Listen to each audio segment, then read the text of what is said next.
Lightning like Steve McQueen. I'm in the fast lane when the light turns green. And I built tough, I ain't nothing but grit. Cause I made rugged blood, sweat, and spit. Yeah, like a horse I fly. Better push yourself in for a bumpy ride. I like to play hard, but I work harder. And I weather the storm cause I'm built stronger. What is up, ladies and gentlemen? We are back. We are live. It is the Freight Coach Morning Show, the top morning show in transportation, coming to you guys every single weekday, 8:30 a.m. Pacific, 10:30 Central, to break down some industry headlines and, most importantly, provide some actual insight into what you can do with all of this information.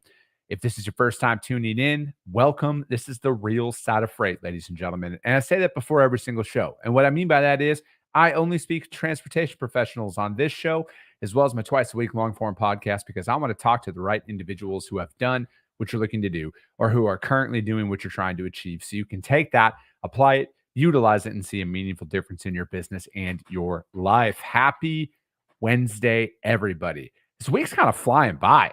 I am, it's been a good week so far, and we are out here making it happen. We've had a busy morning so far. Got shipments delivered. Another one, we won a load for today, same day, on the drive into work, actually, ironically.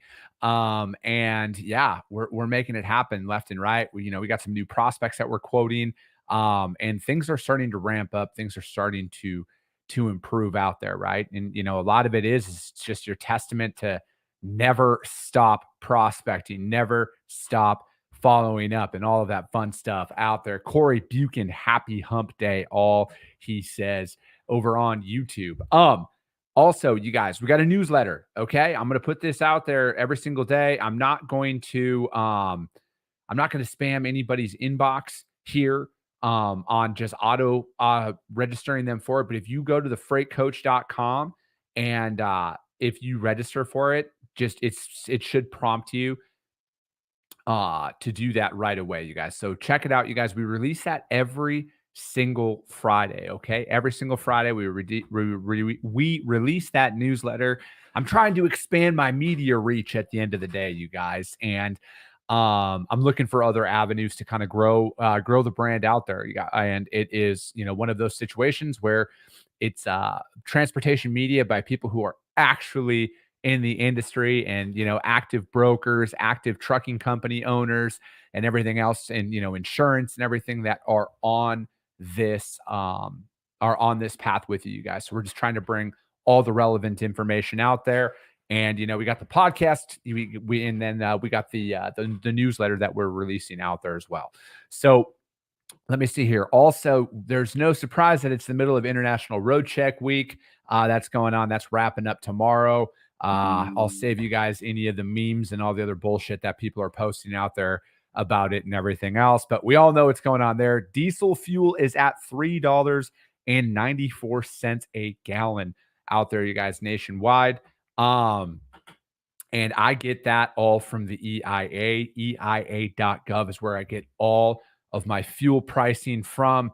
And it's just a good idea to, kind of keeping a pulse on where things are going, especially if you are line haul plus fuel on your pricing or your RFPs that come across. They might require a line haul rate. This will just give you a good idea on kind of where things are at and where things could trend out here. Let me see here. Micah Campo, good morning to you over on LinkedIn. Eric Ransom, happy hump day. He says it's half month day as well. May is flying. Eric, I'm going to be honest, man. I barely pay attention to the day of the month, except for like the first is usually the big one, because that's when, my office rent is due and my mortgage is due and everything else. So anything after that, man, it just kind of all rolls up into one. Tracy St. Clair, good morning to you guys. And so obviously it's road check week out there this week. I'd like to get some other people's opinion on this, because the freight that I've moved, I haven't noticed a drop in capacity. Maybe it's because, I do a lot of open deck freight and we kind of use the same carriers time and time again. So we really don't play the spot market all that much, but I haven't noticed a dip in capacity at all like years past tends to. But, and then also pricing, I think pricing's kind of kind of the same. I haven't noticed a giant spike or anything like that out there, but if you guys have, I'd love to hear about that. Because obviously I've seen some things out there, but I haven't really noticed that big of a difference. But you know what? That could just be me at the end of the day. And as just another subtle reminder, you guys, that I get all my pricing right there. Green screens, you guys. Greenscreens.a. Literally, that's how we price out the load I won this morning on the way into work. We used that. Well, I was driving, hands on the wheel and everything, and I was talking to my business partner on the phone. He actually used it at that moment because everybody wants to advocate for safe driving out there. And then we used that rate to price it out, and we won it well on that, you guys. So greenscreens.ai. Hit them up, you guys. I'm telling you. All right, what else we got going on here? Yeah, I think we're gonna jump right into some articles here. And really, oh, you know what? I wanted to actually bring this up. So I'm on Road Dog Radio occasionally. I've gotten to know Mark Willis, the host over there, pretty well over the years. And I was actually talking to a driver on there yesterday because it was actually in relation to the say no to cheap freight statement that's kind of out there. And I actually had a good conversation with this driver about it because I had said, because Mark had asked me on the interview, he was just like, hey, what are your thoughts on cheap freight? And I'm like, well, obviously anybody out there who's posting a full truckload for $1 a mile, go fuck yourself, right? At the end of the day. But I said that the term cheap freight is it's kind of all relative, right? Because there are certain drivers out there, again, hypothetical example, and I said that on the show yesterday, that their break even is $1.75 a mile or $1.65 a mile. So they're taking freight at $1.85 a mile or $1.95 a mile in the moment. And if your break even point is at 205 or 210, yeah, that's cheap for you, right? Because that's running at an operating loss. So I think it's all dependent on the individual, and it's all relative. And this driver that had called in, he was talking about that. He's like, yeah, it's 100% relative, because he's like, I took a load for break even to get me back home because I have a graduation to go to this weekend. So he's like, yeah, I took a load for break even so I could get back. Yeah, I know I'm not making money on it, but he's like, it's all relative at the end of the day. So he's like, it's just a different take on things. And again, anybody who posts loads for $1 a mile for a full dedicated truckload, go fuck yourself at the end of the day, because, frankly, partials, stuff like that's different, right? Like, if we're talking about 2 pallets or something, that's different out there. But these people who are posting stuff for $1 a mile for a full 44,000 pound truckload, like, come on, we all know what this is going to lead to. But no, it was a good conversation out there. And I think that it was kind of relative to it being Blitz week this week and everything else, and kind of seeing, because it can be volatile out there. It can be volatile this time of year. And I think it's gonna continue to remain this way, right? Because I think no matter what, people are always going to be looking for quality providers out there. People are always going to be looking for new opportunities. And, you got to be going out there and selling based on your qualifications, your capabilities, and everything else. Sydney Thiessen, good morning. Sunny Sharma, orange shirt gang in the house. But let's get into some articles here, you guys. And all these articles will be links up on the Freight Coach YouTube channel, as well as the audio only replay of this. And as always, you guys, if you guys listen to the follow up on this because you cannot get enough of this silky smooth voice, make sure you're subscribed and shared on all the platforms that I'm on, you guys. I appreciate that support out there. First article, JOC.com. The gap between LTL and truckload pricing is growing. U.S. truckload and LTL transportation costs for shippers both rose 0.6% in April from March, but that's where the similarity between them ends. LTL pricing was up 8.2% year over year for the month, albeit from its most recent low point in April of 2023, while truckload costs were down 4.4%, according to the U.S. Bureau of Labor and Statistics long-distance LTL and truckload price indexes, which were released on Tuesday. The widening gap in pricing underscores the different routes the two major for-hire trucking sectors are taking, with LTL riding the high road while truckload is stuck in a long, deep trough. And the reason for divergence involved issues of supply and demand, likely to affect shipping costs and shipper choices throughout 2024 and into 2025. Shippers are likely to look for chances to consolidate more LTL freight and take advantage of lower truckload rates where they can find opportunities, carriers and analysts say. And legitimately, as a transportation provider, that's the fucking route you should be taking, right? Instead of going out there, here's what I do all the time. Okay. Here's a little free lesson for all of you out there who, you know what? Because I have shippers that only run partials, right? They run open deck partials and everything else. But you know what? If it can fit on a Sprinter van, because I've developed a really solid Sprinter van carrier that we've used for some critical job site deliveries that we've done. And if it can go on a Sprinter van, I'm going to suggest that because the Sprinter van is going to be cheaper overall. I'm looking to bring cost savings to my customers and then shipment consolidation as well. If there's if there's two separate partials that were sent out going to the same region, I'm going to ask my customer to consolidate them and put them on one truck instead of, hypothetical example, bidding $8,000 on two partials. Why not just get them one full truckload in there for $6,000, right? You save them a couple of grand off the top and you're going to look like a fucking genius to your customers, all right? Because most people don't do that. Most people look at it as, well, if I run it as two partials, I'm going to make the most money in the short term. So that's the way that they price that stuff out, as opposed to looking at it as what brings the most value to the customer. And a lot of carriers out there, for the most part, again, I can't speak for all carriers, but you get them on a one pick, two drop load, same shipper, and it's going to two different locations for the same receiver. It's a win-win for your customer. It's a win-win for the carrier, and you can make some money doing it. That's how you win long-term with people, all right? That's why I never go in there and sell on, hey, I can save them money on their line haul. Because realistically, I don't know what they're paying right now when I'm going in there. But after I sit down with them and I look at a couple of the lanes and I see some of the quotes that are coming across, I'm going to try and marry those shipments up, consolidate them onto one truck for them, and save them some money. Yeah, does it affect my pocketbook in the short term? Of course, it's going to affect my pocketbook in the short term because I could probably make more money partialing two separate shipments out, but that's not what it's all about. So take that into consideration as you're going on out there. You want to stand out in a crowd right now. Talk to your prospects about shipment consolidation. Find out when you're talking to them, how many partials are they actually running? What can we do to marry some of them up? And just see, like, are they running it in the most cost efficient way out there? All right. So there's many different ways that you guys can attack this stuff. It goes on to say LTL capacity tightened last year after the collapse of Yellow.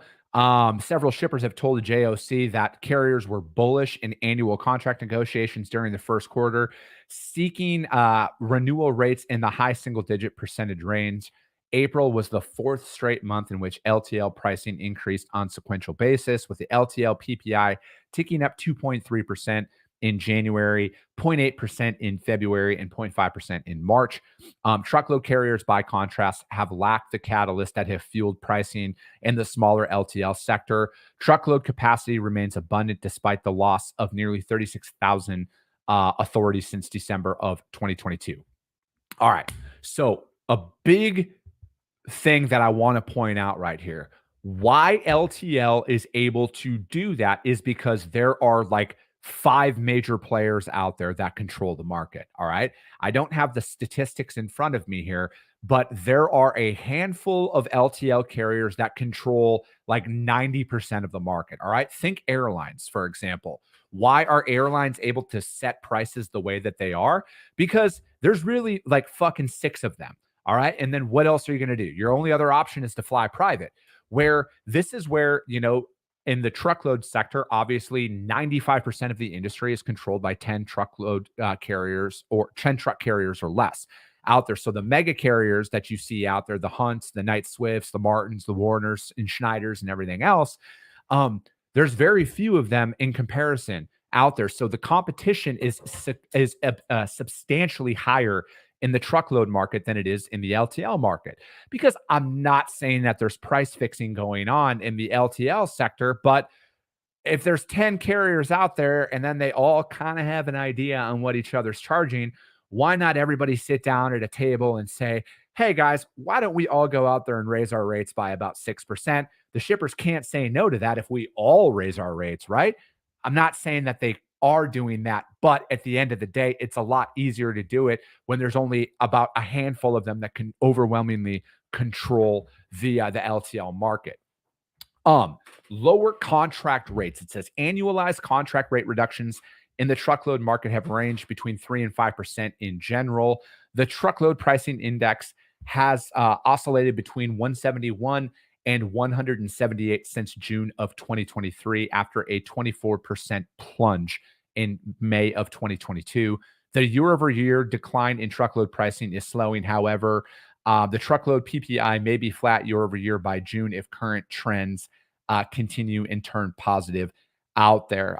With the truckload rates stuck in a rut, some shippers are shifting a portion of their freight from higher priced LTL to truckload carriers out there as well. Our sophisticated national account shippers are probably figuring out ways to move their product on truckload and take advantage out there, said the CFO of Saia, Douglas Cole.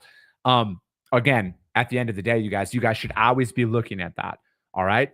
Find your LTL. Like it as a broker. All right. I'm coming in here as a broker and saying that if you're primarily moving stuff LTL, for example, and it's at 6 pallets for, hypothetical example here, and you've normally ran it LTL, go out there and see, can you ship it on a box truck? What would that look like? What would a partial on a box truck look like from a pricing perspective? Or, if it's a volume LTL quote, I haven't ran LTL in a while, but, you're looking at 12 pallet spots or something like that. What does that look like as opposed to just running that as a dedicated truckload right now? You need to be constantly looking at other ways to develop business inside of your customer, right? Because it's only a matter of time before you talk to somebody who's like, hey, can you do this? And you're going to actually be able to take that and run with that opportunity, right? Because it's like, you got to look at it from a business development perspective right now. We all know how challenging it can be to develop new customers in today's market, which it's always challenging, frankly, at the end of the day, like I've mentioned before. But you got to look at it like this. Like if a customer came to me and I'm calling a building materials, prospect, for example, they got a Conestoga on their website and, I'm going after them. And then they come to us and they're like, hey, we've been moving flatbed, but we can load these on dry vans because dry vans are cheaper right now than a flatbed. Can you do that? Of course, I'm going to move it on a dry van, right? Or for some reason, if they want to ship it on a reefer and have it set at 50 degrees, of course, I'm going to be able to do that for them, right? So I'm always looking at other modes that are going on. How are there any other synergies that are out there as well? Because people shift between modes if it can be more of a cost savings out there, right? 70% of the freight market is in dry van, you guys. I think at the end of the day, everybody should be able to at least bring a dry van option to your customers in the event that they need it in that moment. Again, I'm not going to turn down any business, frankly, at the end of the day. If somebody came to me and said, hey, freight coach, we fucking love your podcast. We only move milk, palletized milk. Can you do it? I'm going to be like, yeah, I'll fucking figure it out for you guys, right? Like, I'm not going to say no to business by any stretch. But again, in today's market, where are there those synergies that are out there? Are you assessing your customers' needs? If they primarily have moved stuff on LTL, are you pricing it out as a partial box truck or a partial sprint, or are you pricing it out on a sprinter van? Or are you partialing it out on a dedicated truck or whatever that, or on a 53-foot dry van? Excuse me. Are you looking at other modes to potentially bring the real efficiencies to your customers? And that's what you need to be looking at in any freight market out there. But especially right now, if you're struggling with developing business, look at it from a different angle. Okay. Again, take that for what it's worth, but start looking at things from a different angle and don't, if it's always been on an LTL and LTL say pricing it at $1,000 for whatever reason, look out there on sprinter vans. Can it ship sprinter van? Can it ship on a box truck as a partial? Then you guys can possibly deliver that in there, you guys. So just think outside the box, ladies and gentlemen. That article, JOC.com, gap between LTL and truckload pricing growing. Let me see here. This is my all-time favorite topic to talk about. Cargo theft. Dylan Turner, good to see him, my man, over on YouTube. Fleetowner.com. Cargo theft is rising fast, and here is how to slow the curve. At the excuse me, at SPI's rendezvous in Nashville a couple weeks back, they had an insurance expert from Travelers come in and speak, and I'm trying to get him on the show here. He's in Phoenix as well, but talking about cargo theft trends, where things are at right now, and how like sophisticated people are getting with all of this shit. You need to constantly be assessing that, right? As the economy and things are tough for people out there, theft always tends to rise around this time, right? So this is one of those scenarios that is never going to go away, and we need to look at it as how can you get ahead of it? How can you stay educated on these things, and how can you deliver this information into your customers? The first quarter of 2024 saw a rise of cargo theft, up 46% compared to Q1 of 2023 and up 10% compared to Q4 of 2023. Having recently attended the National Cargo Theft Summit organized by Transported Asset Protection Association, Richie Daigle, enterprise account executive at Tive, shared some insight on the sold out event. And then he predicted that things are going to grow. He says organized crime has figured out it's a wonderful source of money more than ever before. That is leading to bad actors being more tech enabled than ever. They can operate overseas and still be stealing freight, whether it's through fraud, double brokering, or through a number of different ways. Economic factors also play a role in the spike of cargo theft, as costs of everything have skyrocketed due to inflation.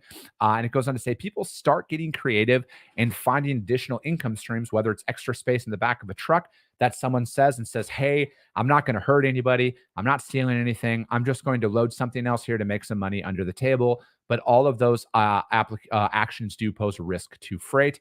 And then it goes on to say there are also opportunists as well, those who simply take because cargo is sometimes an easy target. And people are finding the pilferage or ripping open a container on a train that's just sitting there forever, or stopping by a truck stop and breaking in and grabbing whatever. Crimes of opportunity are on the rise quite a bit. And, again, it's obviously well known what some of these locations produce out there, right? So if you're working in you got to think like what would be easy to sell on the street, right? Like I've had people who have had like plastic, like shampoo, for example, hand soap, stuff like that. And then I think one of the best piece of the advice I can give anybody is stop fucking posting the commodity in your load posting. All right. Stop doing that, you guys. You are literally putting a fucking target on your back if you do that, okay? And then another thing, you guys, if something seems off, like it probably is, okay? And I just like you guys, and here's another thing too. I'm going to show you guys this right now. And if you guys can't afford a free, like a vetting tool or anything like that, here, this is free, you guys. Kyle Provost and Kyle's the like with Broker Carrier here, you guys. This is a literal free tool for everybody to use. All right. Because they had Richie had said in here about, people can be overseas and everything and do that. All of this stuff inside of our tool shows that in the paid version on like where the VPN is showing. But at the end of the day, you guys, there's a free tool here for you. This will show any known associations with carriers and everything else. If there's 17 different 17 different trucking companies at the same address, or there's 17 different trucking companies using the same email address and everything else, you guys, this is free. All right. So all you need to do is go to brokercarrier.com here. All right. You go to resources, and then you go to carrier lookup quick vet, and you can check their DOT and their MC number. And that's really as far as you need to go. There's obviously address, email, and phone and everything that you can do, but this is free. Okay. So anytime cargo theft or anytime double brokering or identity is ever brought up, I want to bring this up, you guys, because we have a phenomenal paid version of it that you get some even better tools at your disposal. But if you're out there just trying to protect your business, you're trying to build it up and you can't afford any software, Broker Carrier has a free tool for you guys to use. Okay. Anyways, back into the article. Popular tactics used to steal cargo. Let me see here. They're starting to pose as legitimate brokers and carriers that pry on vulnerable fleets. Double brokering practice, obviously, out there. Another tactic thieves are using is technology. While technology advances carrier efficiencies with route optimization, workflows, and more, it helps cargo thieves more easily access sensitive information. They're calling the driver and they're acting like they're the shipper. They're saying, hey, there's been a change of plans. We need to reroute you to this other warehouse. And the driver doesn't know any better because on the phone, it sounds legit. And then ways to prevent cargo theft. A fleet can do everything right, checking all of its boxes. However, there are steps that they can do. First and foremost, assets trackers worked. All right. And obviously, one of Tive's shipping customers received notification that the trailer door had opened on a shipment valued at $500,000. And that's another thing too, you guys. Like, if you have high value cargo that's inside of a dry van or a reefer or something like that, and you're not putting this shit on tracking, you need to do that immediately. All right. There are some great tools that are out there to you for you to do. All right. And then again, like I said, and here's another one. Another way to prevent it is to vet partners, do background checks. If there's a simple business associated with the broker's mailing address, check the driver's identification. Verifying who you are doing business with, no matter what, is super important. Again, that right there, verifying their information, is free on Broker Carrier under their quick vet tool. Just throwing that out there, you guys. And then above all, fleets owners and drivers will find that communication can go a long way. That type of redundancy and reliance on people that you know and relationships that you have is key. People communicate. All right. And here's another thing too. All right. This is for the drivers out there that are listening to this. If this happens to you, if somebody calls you and I would even say this as the broker in this situation, call the shipper and verify everything. Okay. Call the original receiver and verify. You have all of that information on the bill of lading. I would never take fucking anybody's word for it in that situation. If I was a truck driver, knowing what I know right now, unless I was working with a trusted broker, all right, a trusted broker, and I knew that it was Chris Jolly calling me and saying, hey, they're changing the destination. It's going to Memphis, Tennessee instead of Nashville, Tennessee.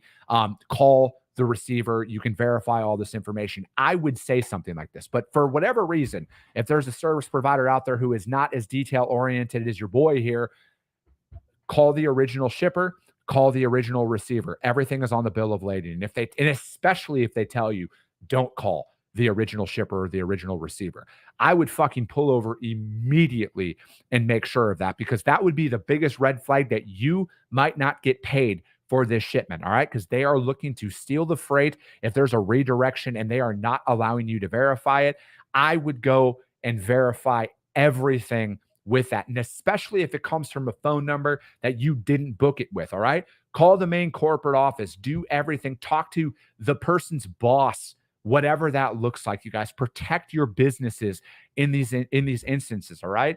A lot of these situations, they're looking for low hanging fruit. They're looking for people to not double check and verify.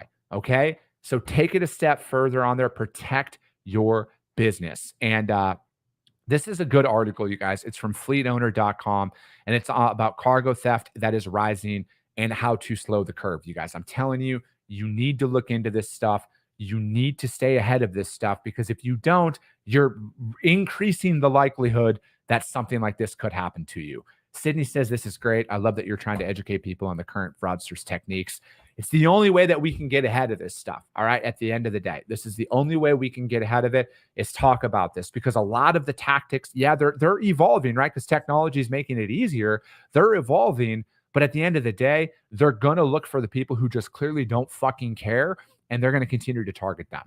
But that's going to be it for today, you guys. We only got into 2 articles here, but your boy has got some freight to move out there, and that's exactly what we're going to do. We got calls to make as well. And get out there, you guys. Get after it. As always, if you guys got value in what you heard today, subscribe to the show, you guys. Share it out there to your network, because if you see value, your network's going to see value as well. I appreciate you guys. I love you guys, and we'll be talking to you soon.